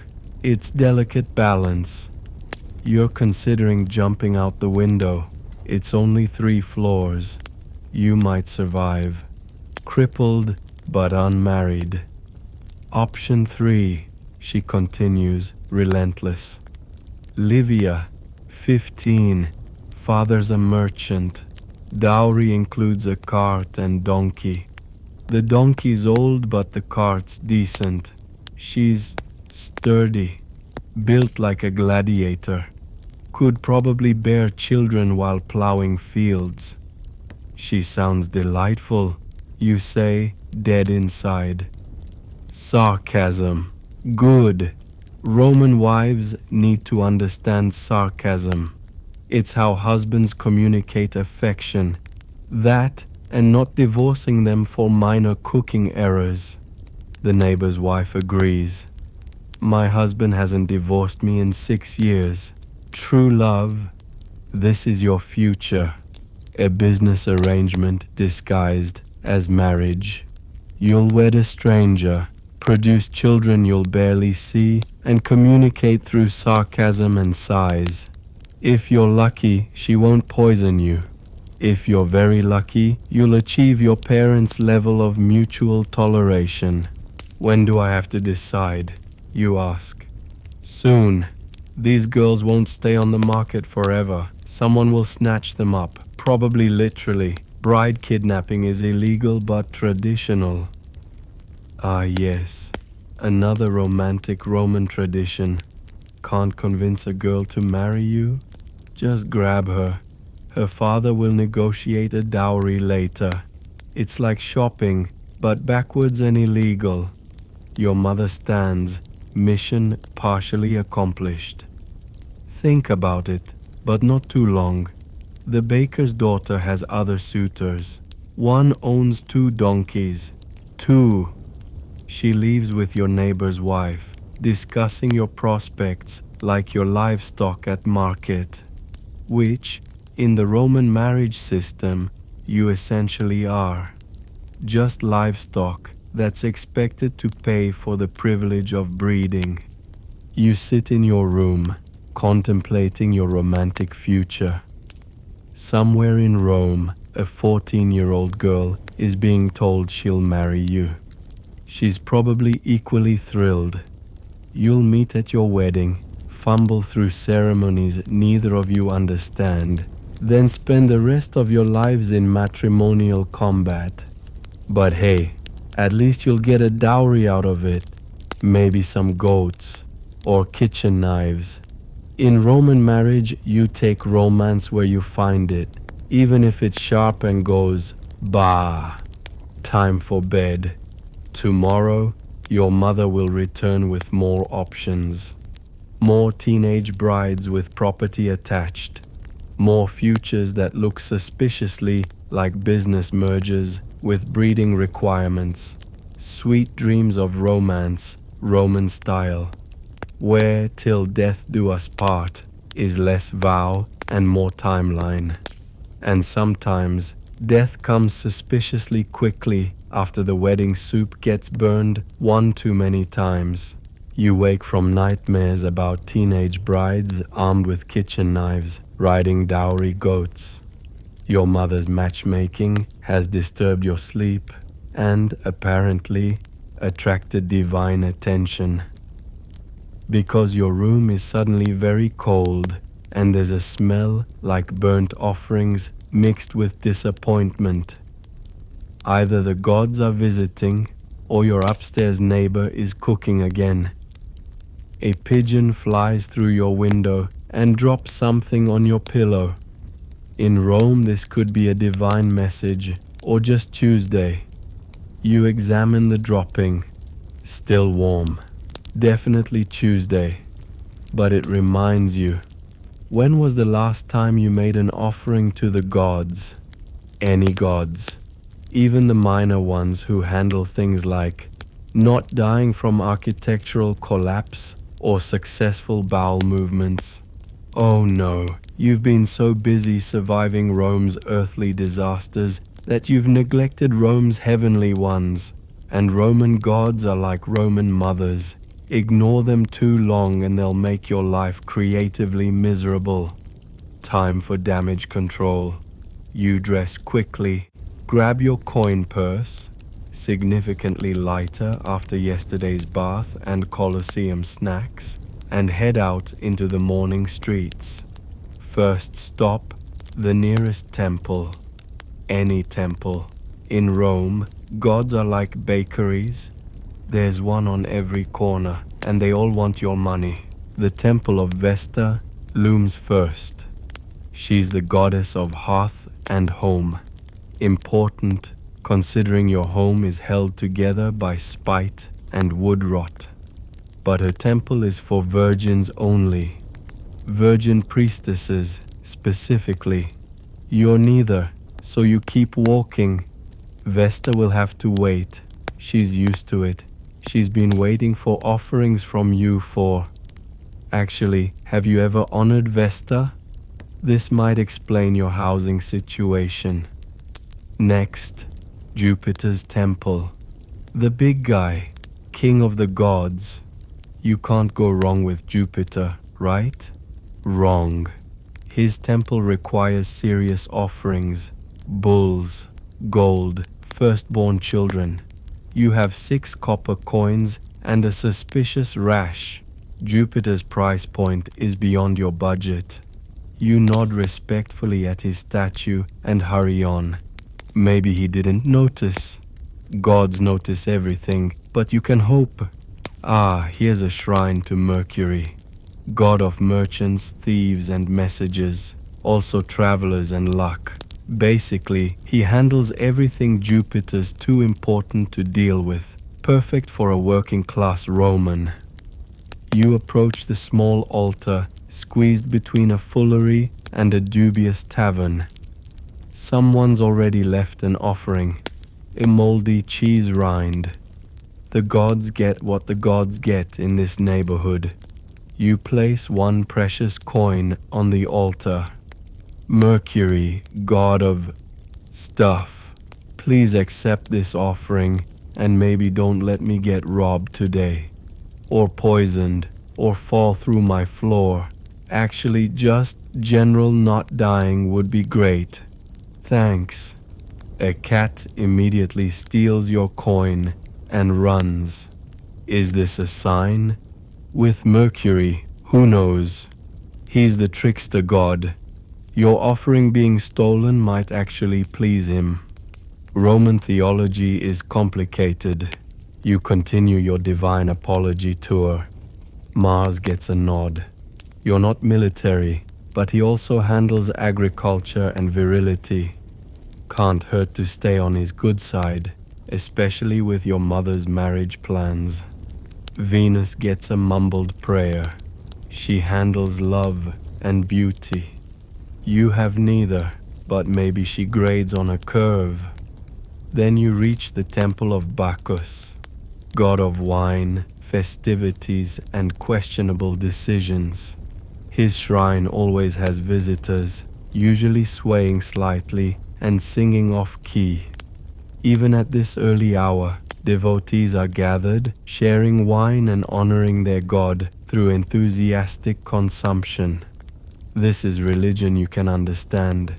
You join them, accepting a cup of wine that tastes like it's been blessed by Bacchus himself, or cursed. Hard to tell with wine this cheap. The devotees welcome you with the universal greeting of drunk Romans. Brother, have you heard about Marcus? Different Marcus. This one apparently insulted a statue of Minerva, and now his olive trees are producing fish. The gods have creative punishments. You drink more wine and contemplate the divine complexity. See, Rome doesn't just have 12 main gods like you learned in school. No, Rome collects gods like your mother collects potential daughters-in-law. Aggressively and without discrimination. Every conquered nation's gods get absorbed into the Roman pantheon. Can't be too careful. Maybe the Egyptians were onto something with that crocodile god. Better honor him too, just in case. Let me tell you about Cardea, slurs one devotee, clearly deep in his cups and theology. Goddess of door hinges, forget to honor her and... He makes a creaking sound. Every door in your house, forever. Another pipes up. What about Cloatina, goddess of sewers? Everyone raises their cups. In a city where sewers are more suggestion than system, Cloacina deserves all the honor she can get. The list goes on. Fornax, goddess of ovens. Crucial if you don't want bread disasters. Pomona for fruit trees. Terminus for boundaries. There's even Sterquilinus, god of manure. In Rome, everything has a deity, and every deity has their hand out. I forgot to honor Robigus last year, confesses one farmer. God of crop diseases, my wheat grew backwards. Backwards! You're starting to see the problem. With hundreds of gods, all easily offended, all demanding attention, it's impossible to keep everyone happy. It's like having 300 mothers-in-law, all judging your life choices simultaneously. What about the Lares, you ask, remembering your household gods? Those little statues your landlord installed and never maintained. Everyone goes quiet. The Lares are serious business. These are your personal household protectors. Ignore them and your home life goes from barely tolerable to actively cursed. That creaking ceiling? Angry Lares. That rat problem? Lares. That neighbor who sings at night? Okay, that's just Rome, but the Lares aren't helping. You realize with growing horror that you haven't made an offering to your Lares since ever. No wonder your life is a parade of minor disasters. You've been living in a spiritually unprotected disaster zone. Quick, advises the drunkest devotee. Buy some incense, good incense, not the stuff that smells like burning hair. You rush to the nearest temple supply shop. Yes, that's a thing. Rome has commercialized religion like everything else. The shopkeeper, sensing desperation, immediately triples his prices. Genuine frankincense from the East, he claims, holding up something that definitely originated from a local tree. You buy it anyway, plus small statues of gods you've definitely neglected. Fortune, salus, health, concordia, harmony, space, hope. Your coin purse is now completely empty, but at least you're hedging your divine bets. Racing home, you pass more shrines. So many shrines. Street corners have tiny altars. Shops have god niches. Even the public latrine has a shrine to Crepitus. Yes, the god of flatulence. In Rome, everything natural gets a supernatural overseer. Back in your apartment, you set up your pathetic shrine. The incense smells like burning socks, but it's the thought that counts, right? You place the new statues next to your dusty Lares and begin the most comprehensive prayer of your life. Oh gods, all of you, even the ones I don't know about, please accept these offerings. I'm sorry I forgot about you. Life's been busy. You know how it is. Actually, you probably don't. You're immortal. But please, no more pigeons in my room. No more ceiling cracks. Maybe ease up on the matchmaking, mother. Just general divine mercy would be appreciated. The incense smoke makes you cough. Is that a sign? Are the gods responding, or is this just really bad incense? A spider drops from the ceiling onto your shrine. Definitely a sign. But from which god? The spider god. Is there a spider god? Knowing Rome, probably. You add another prayer just to be safe. Also, spider god. If you exist, that was a nice spider. Good spider. Please don't send more. Your neighbor starts his morning coughing fit. Through the walls, you hear other apartments conducting their own desperate divine negotiations. The whole building is a chorus of "Please Jupiter" and "Mercury, I'm begging you" and "Venus, about last night." This is Roman religious life, a constant juggling act of divine appeasement. Forget one god and your bread burns. Forget another and your business fails. Forget a third and your hair falls out. Maybe. It's hard to tell what's divine punishment and what's just Rome being Rome. The cheap incense from your divine apology tour has done something terrible to your lungs. You've been coughing since dawn. Each hack a reminder that Roman incense is apparently made from whatever burns with maximum smoke and minimum holiness. Your throat feels like you've been gargling with the sacred sand from the Coliseum floor, the not-so-sacred sand. Your neighbor, the perpetual cougher, hears your respiratory symphony through the walls. "Welcome to the club," he wheezes cheerfully. "Try honey and vinegar." You've tried honey and vinegar. It made you cough and vomit. Roman medical advice is often worse than the original problem. But this cough is getting serious. It's been 3 days. You're starting to sound like a dying donkey. A dying donkey with aspirations. Your mother visited yesterday, took one listen to your wheeze, and declared you need medical attention. "Before you die unmarried," she added, "because mothers have priorities." So here you are, standing outside the door of the local medicus. Doctor is a generous term. In Rome, anyone can call themselves a doctor. No licenses, no training requirements, just confidence and a collection of terrifying instruments. It's like hiring a gladiator, but for your insides. The waiting area is educational. A man sits holding a bloody cloth to his head, muttering about trepanation. That's the Roman cure-all where they drill a hole in your skull to let the bad spirits out, or the good spirits, or your general will to live. Next to him, a woman clutches her stomach while her husband argues with the medicus about prices. 15 denarii to remove a demon? Highway robbery. The medicus shrugs. The demon removal is 5. The other 10 is for me to do it without killing her. Honesty in advertising. You respect that. Your turn comes too quickly.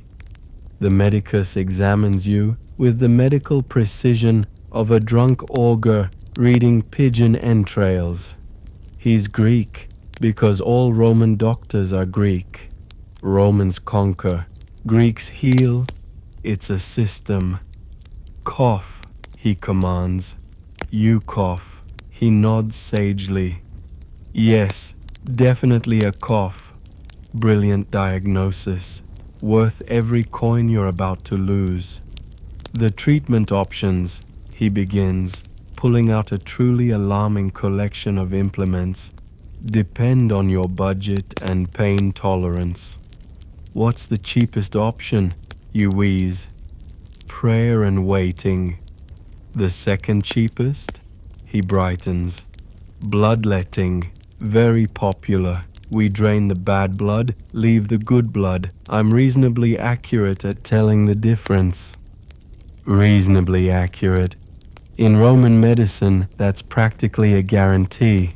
You've seen his bloodletting tools. They're rustier than your landlord's promises. What else? Well, he strokes his beard, which has suspicious stains. We could try purgatives. Empty everything from both ends. Very cleansing. You'll wish for death, but your humors will be balanced. Your humors feel pretty balanced already. Equally miserable. Anything that won't involve emptying? Herbal remedies. He produces a collection of dried plants that could be medicinal herbs or last week's vegetables. Hard to tell. This one's for coughs or constipation, sometimes both. This one's definitely poisonous in large doses, healing in small doses. I usually guess right. Usually. There's that Roman medical confidence again. We could also try cupping. He shows you glass cups and a torch. We heat these, put them on your back. They suck out the illness, or your skin, but mainly the illness. A woman screams from the back room. The medicus doesn't flinch. That's normal. Tooth extraction. My assistant's new. He'll get the right tooth eventually. You're reconsidering your life choices. Not just seeing this doctor, but all of them. Every decision that led to this moment. Coughing in a medical chamber of horrors while someone practices dentistry by trial and error next door. What would you recommend? You ask, hoping for something survivable. Honestly, all of them. Bloodletting to start, followed by cupping, then herbs, finished with a good purging. If you survive, you'll be cured. If not, well, the gods wanted you anyway. Roman medicine, covering all bases by trying everything until you're either healed or beyond healing. It's comprehensive in the worst way. Just the herbs, you decide, choosing the option least likely to involve sharp objects or bodily fluid loss. He looks disappointed, but prepares a mixture. The grinding sound is ominous. The smell is worse. He adds liquids from unmarked jars, each pour an adventure in medical roulette. Finally, he presents you with a cup of something that looks like swamp water and smells like defeat. Drink it all, quickly. Don't breathe through your nose. You follow instructions. The taste is indescribable. If garum and disappointment had a baby, and that baby died and fermented, it would taste better than this medicine. Your body tries to reject it. Your throat closes in protest. But you're Roman. You've survived worse. Probably. Excellent, the medicus exclaims as you fight to keep it down. If you vomit, it means it's working. If you don't vomit, it's also working. Medicine is mysterious. Everything is mysterious when you have no idea what you're doing. But you manage to swallow the vile concoction. It burns going down. Your stomach immediately files a formal complaint, but your cough actually stops for about 3 seconds, then returns with vengeance. Ah, the medicus nods knowingly. You need the stronger dose. That'll be extra. Of course it will. You pay for another round of liquid horror. This one's thicker, chunkier. You don't want to know what the chunks are. Some knowledge is too dangerous. As you choke down round 2, he offers additional advice. Also, sacrifice a white chicken to Asclepius, medical god, very important. Black chickens work too, but they're less effective. Spotted chickens are right out. What about brown chickens? He looks offended. What are we, barbarians? Brown chickens are for fertility issues only. You're learning so much about chicken-based theology. Your education continues as he lists more treatments you definitely can't afford. For persistent coughs, we can try fumigation. You sit over burning herbs and breathe deeply.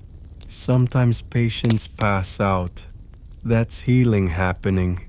Or smoke inhalation. Hard to tell the difference. The tooth extraction next door has reached a crescendo. Multiple people are now screaming. The medicus checks his sundial. Ah, group discount day. Very efficient. You decide it's time to leave. The medicine sits in your stomach like molten lead. But at least you're not getting fumigated or donating teeth to an enthusiastic amateur. You pay an amount that would have bought a week's worth of bread and stumble toward the exit. Wait, the medicus calls. I forgot the most important part. He hands you an amulet. It's a small phallus. Because of course it is. Romans put phalluses on everything for good luck. Wear this. Ward off evil spirits that cause coughing. You take the amulet. At this point, why not? You're already drinking swamp water and considering chicken sacrifice. A lucky phallus is practically conservative medicine by Roman standards. Outside, the fresh air helps. Well, fresh is relative. It's Rome air, so it's mostly dust, smoke, and various biological emissions. But it's better than medicine fumes and extraction screams. Your cough persists, but now it has company. Your stomach is staging a rebellion. Your head's spinning from whatever was in that medicine. But you're officially medically treated. In Rome, that's an achievement. Like surviving gladiator training or understanding tax law. Painful, confusing, but ultimately character building. You pass a temple to Asclepius. Fine. You'll buy a chicken. White, as specified. Your last coins go to a grumpy vendor who assures you this chicken is very sacred, very healthy, only slightly diseased. At the temple, you offer your chicken to the god of medicine. The priest performs a sacrifice with practiced efficiency. The omens are read. The god says, "Continue treatment." Of course he does. Gods love repeat business as much as doctors. You trudge home, coughing, nauseous, and poultryless. Your neighbor hears you climbing the stairs. How'd it go?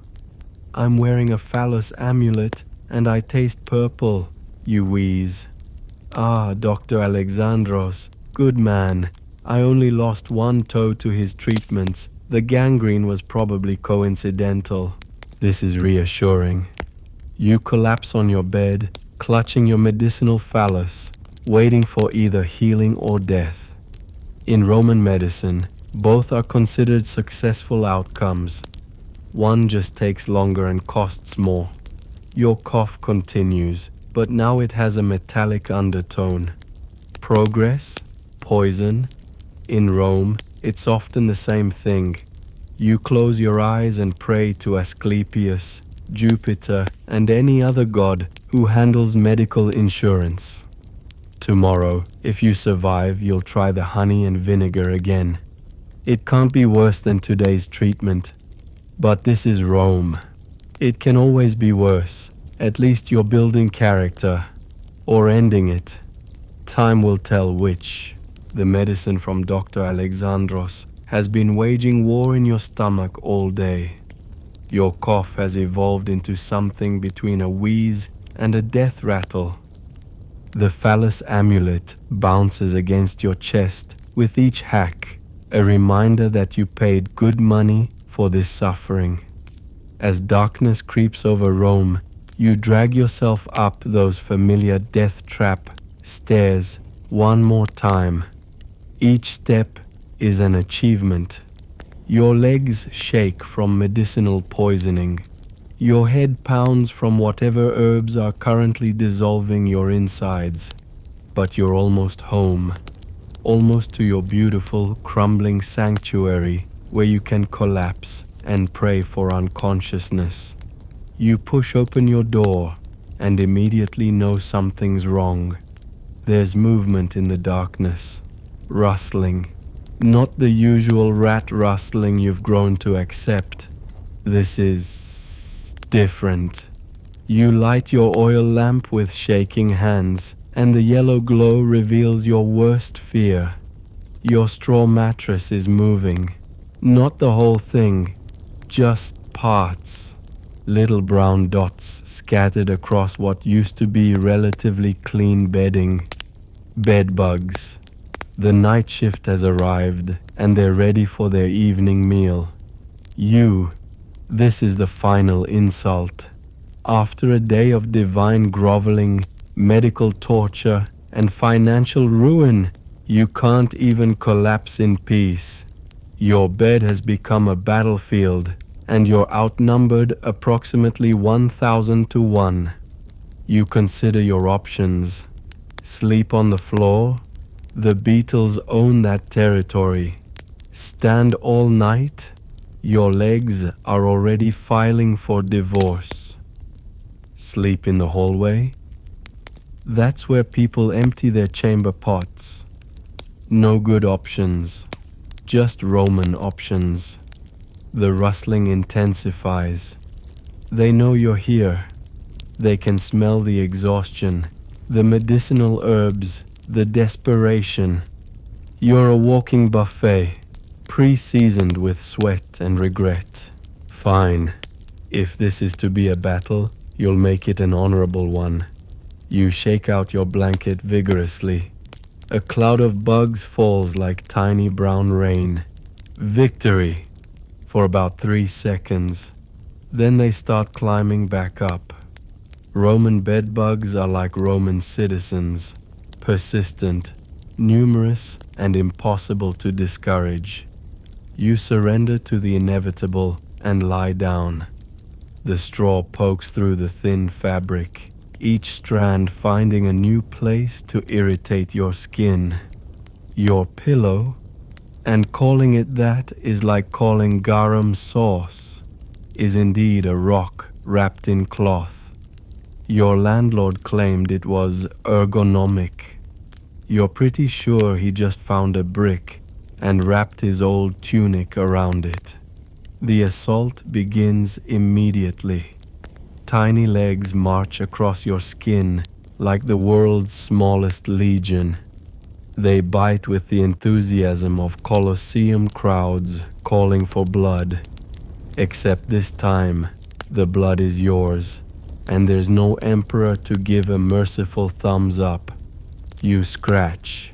They bite. You scratch more. They invite friends. It's a vicious cycle, like Roman politics but itchier. Through the thin walls, you hear your neighbors beginning their nightly symphony. The baker's baby starts crying. Someone's practicing a flute. Badly. Very badly. It sounds like they're torturing the instrument for information it doesn't have. Above you, furniture scrapes across the floor. Either they're rearranging at midnight or dancing. Both are equally likely. Romans don't believe in considerate timing. Outside, Rome's nightlife begins. Not the fun kind, the scary kind. Dogs bark in the distance, feral ones that roam in packs, looking for drunk citizens who took wrong turns.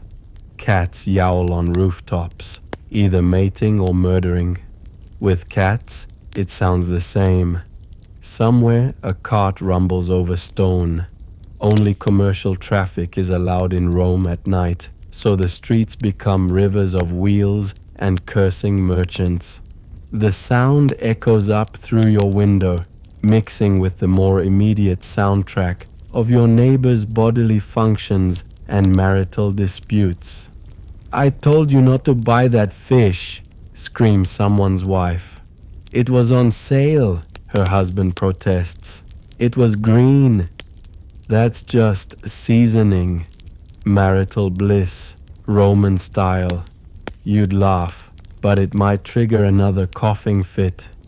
The medicine has made your throat feel like you've been gargling with volcanic ash, which, knowing Dr. Alexandros, might have been an ingredient. A fire crackles somewhere, not a cozy hearth fire. This is Rome. That's either someone's apartment going up in flames or another amateur cremation. You sniff the air. Wood smoke, but no screaming. Probably just someone trying to stay warm or burning evidence. In Rome, both are evening activities. The bedbugs have organized. You can feel them forming attack patterns, coordinating their assault. The ones on your left arm are definitely communicating with the ones on your right leg. It's sophisticated, military even. These aren't just parasites. They're tiny generals executing complex maneuvers. You pull your threadbare blanket up to your chin. It provides no protection, but the illusion of safety is all you have. The wool is so thin you can see through it. Perfect for summer, your landlord said. It's October. You're shivering, but at least the bedbugs are warm. Your neighbor starts coughing. The original cougher, not you. His cough is deeper, wetter, more experienced. Yours is still amateur hour. His is professional grade. You cough in response. He coughs back. It's like a respiratory conversation. Two dying donkeys discussing philosophy through phlegm. The moon rises, casting silver light through your tiny window. It would be romantic if you weren't being slowly exsanguinated by insects. The light illuminates the cracks in your ceiling. They're definitely wider than this morning. That's concerning. You make a mental note to move your bed. Where? The room is 10 feet by 8. There's nowhere to go. You'll just have to hope the ceiling has the courtesy to collapse when you're out. More sounds drift up from the street. Someone's definitely being robbed, or murdered, or both. It's efficient, really. Why commit one crime when you can multitask? The victims' protests fade quickly. Either they gave up or gave out. Tomorrow, there'll be a body in the street, and everyone will step around it like it's another pile of refuse. Which, to Rome, it essentially is. A rat scurries across your floor. You've named him Gaius. He's a regular visitor. Tonight he seems agitated, probably because the bedbugs are cutting into his territory. There's a hierarchy in your room, and you're not at the top of it.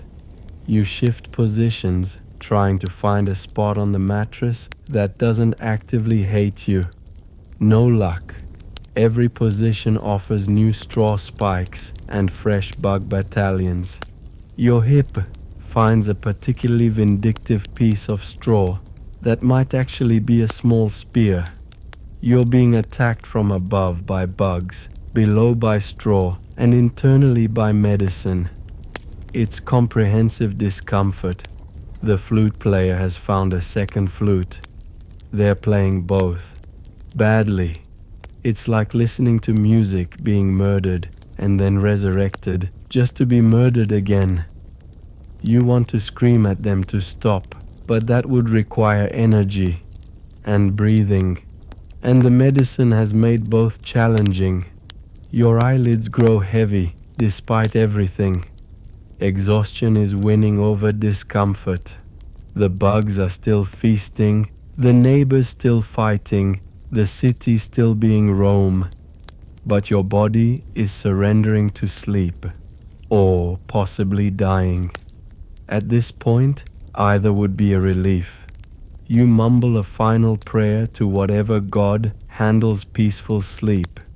Morpheus, Somnus, you can't remember. Your religious education is failing you when you need it most. You'll add him to tomorrow's apology tour. if you survive the night. The sounds of Rome fade into a strange lullaby. Coughing, crying, cartwheels, cats, crimes in progress. It's almost rhythmic. Urban poetry written in misery and insomnia. Your breathing slows. The bug bites blur into general discomfort. The straw stabbing becomes background pain. This is it. The end of another glorious day in the eternal city. You've survived work, bathing, streets full of feces, justice full of farce, entertainment full of entrails, marriage threats, divine obligations, medical malpractice, and now biological warfare in your own bed. Tomorrow, you'll do it all again, if the ceiling holds, if the medicine doesn't kill you, if the bugs leave enough blood for basic function. But for now, blessed unconsciousness approaches. Your last thought before sleep claims you is that your phallus amulet is poking you in the chest. Even Roman good luck charms are uncomfortable. Welcome to night in Rome, where sleep is a battle, rest is a myth, and dawn is both a threat and a promise. May the bedbugs be merciful, they won't be, but hope is free, and in Rome you take what you can get, even if it bites. Somehow, against all odds, you're drifting off. The bedbugs have settled into a steady rhythm of feeding. Your neighbors have exhausted their arguments and moved on to exhausted snoring. Even the criminal activities outside have wound down to a gentle murmur of occasional theft. Rome is as quiet as Rome ever gets, which is to say, still louder than most battlefields, but quieter than dinner time at the Coliseum. Let's review your glorious day, shall we? You woke to a rooster's war cry and a ceiling actively trying to kill you. Breakfast was bread that could double as weaponry, soaked in wine that had given up on being wine, seasoned with fish sauce that never should have existed. Your stomach still hasn't forgiven you. It may never. You survived work. Whatever soul-crushing labor pays for your architectural disaster of a home. You navigated streets paved with every kind of biological horror Rome's humans and animals could produce. Your sandals have seen things, stepped in things, become one with things that defy description. You bathed, if you can call marinating in human soup bathing. You met the infamous sponge on a stick and survived. That alone deserves a triumph parade. Small one, with very clean participants. Who aren't you? You witnessed Roman justice, where 3 grapes can lead to self-flogging and bribes flow like water. Cleaner than actual Roman water, ironically. You attended the Coliseum, where death is entertainment, and entertainment is definitely death. You sat between a sweating giant and a grandmother critiquing disembowelment techniques. Just another evening in the eternal city. Your mother tried to sell you to the first available teenager with a dowry. Marriage, Roman style, where love is a myth and goats are currency. You'll probably dream of 14-year-olds armed with kitchen knives. The gods know you've offended them all, hundreds of them, each with their specialized area of making your life miserable. You threw cheap incense at the problem.